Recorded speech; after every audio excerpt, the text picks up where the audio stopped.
Dashuria, fillimisht, është e turbull. Dashuron, po cilën as pak s'është e qartë. Dhe agimi kur vjen, është i mungët. Sendet s'kan as formë e as trajt. Dita zbreth dhe gjërat dalin të plota. Forma, trajta, konture e vija, dal nga dal e tillë vjen bota. Ja, fytyrën, kështu e zbulon dashuria.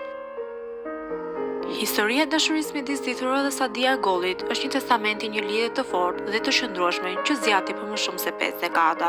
Ata u martuan më 4 tetor të vitit 1965 dhe ndanë së bashku 52 vite jetë, deri në ndarjen nga jeta sotitërore në vitin 2017.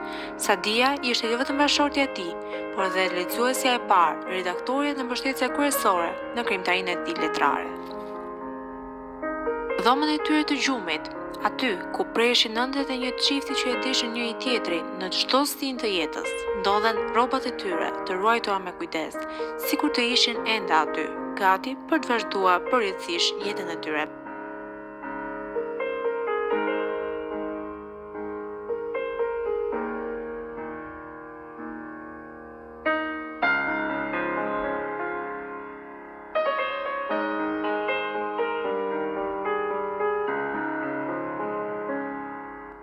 Në raftet e bibliotekës, mes librave të palosur me kujdes, janë edhe libra që ai i dhuronte Sadies, shpesh me një dedikim të vogël e të ndier në faqen e parë.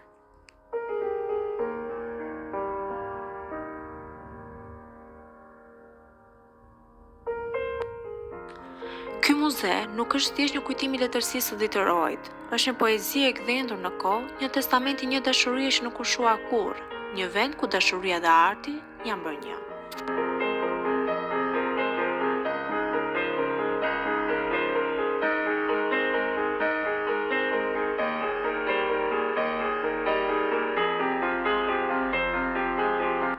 Në dhomën e punës, aty ku ditërori shkroi vargjet e tij më të ndjera, janë ende të pranishme letra që i shkronte Sadies kur ishin larg.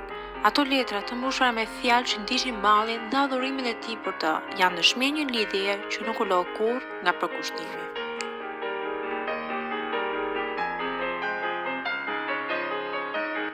Në çdo cep të kësaj shtëpie muze ndihet ende fryma e tyre. Në buzëqeshjet që shkëlqejnë nga fotografitë e vjetra, në gotat e vjetra të çajit që dikur mbanin biseda të gjata plot dashuri, në stilografin e tij të vendosur mbi tavolinë që nuk shkruan më, por flet ende me heshtjen e tij.